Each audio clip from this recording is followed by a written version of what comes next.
Alright, once we manage the layout of top navigation, now we have to style individual navigation items, and then we will create 3D effects on hover using some CSS tricks. Let's go ahead and select nav link. At first, let's get rid of default styles from link using text decoration none. Then change its font family. In this case, I'm going to use font called Slabo, 27 pixels, serif. Then increase font size, make it 30 pixels. Transform text into uppercase. Then change color, use here color CCC, and then define background color as black. Alright, so that's the way how items are looking for now. Let's create some space between letters using letter spacing 1 pixel, and create padding on top and bottom right 5 pixels, and then 10 pixels on left and right sides. Alright, for now we are done with nav link. It's time to start creating some 3D effects. For that we have to use after pseudo element. So let's select nav link with after pseudo element. As a content, we need to insert text of each navigation item. We can do that manually by using nth child selector, but I have better solution for that. As a value of content property, we can insert the value of HTML attribute. In this case, let's add to each link element attribute called data text and assign to them proper values. For first one, we need home, then write about us. Next one is going to be our team. Then we have services, and for last one, write contact. After that, as a value of content, we need to insert method called attribute with argument data text. So as you see, after each navigation item, we have appropriate content. Next, we need to define position for them. I'm going to place them down below at the bottom of items. So let's define position as absolute. Then in order to manage layout according to link element is a parent element here, let's assign to it position relative.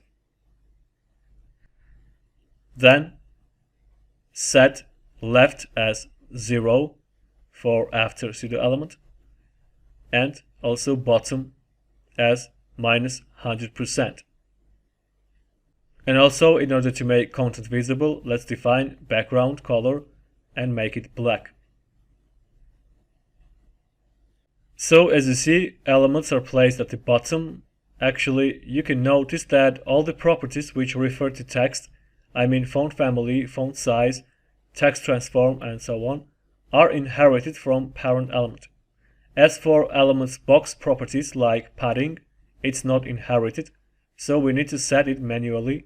Write padding inherit. Alright, now you see that we have two similar elements here. Let's change color of after pseudo element. I'm going to use here color 16C3CF. So now everything is ready to start creating 3D effect.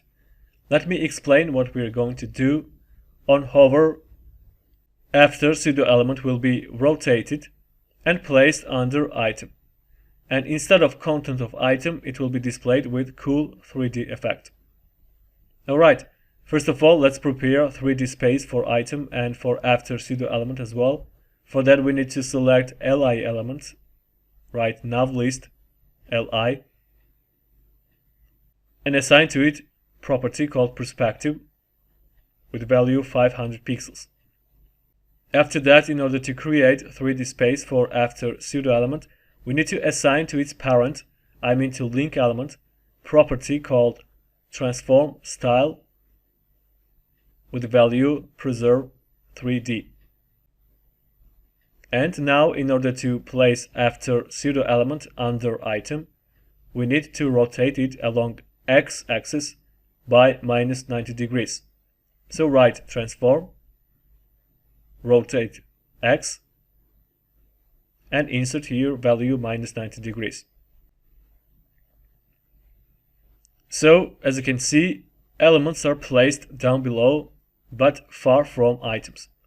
It happens because origin of transform is center and they are rotated according to that. So we need to change transform origin and make it top. Now the problem is fixed after pseudo element is ended up under item. Alright. Now we have to create hover effect. Let's select nav link with hover. So on hover, we need to rotate item along x-axis by 90 degrees. So write transform, rotate x, and insert here value 90 degrees. Also assign to link transition property with the values transform and with duration 0.3 seconds. So if we hover, then you will see that nothing happens here, and actually reason is that by default link is an inline element and to inline elements transform property is not applied. So we need to make link element as a block level element, and for that we have to assign to it display block. Now hover, and you see that elements are rotated, but actually that's not what we wanted to get. In this case, element is changing its position because once again origin of transform is center and we have to make it top. So let's write transform origin with value top. Let's hover again and you see that everything works perfectly. We have here cool 3D effect. Alright, before we finish this lecture, let's get rid of this light gray background from nav list. Let's delete it. Now everything seems to be fine. We have finished working on top navigation. Next we need to move on to second part, I mean to bottom navigation, and for that let's move on to the next lecture.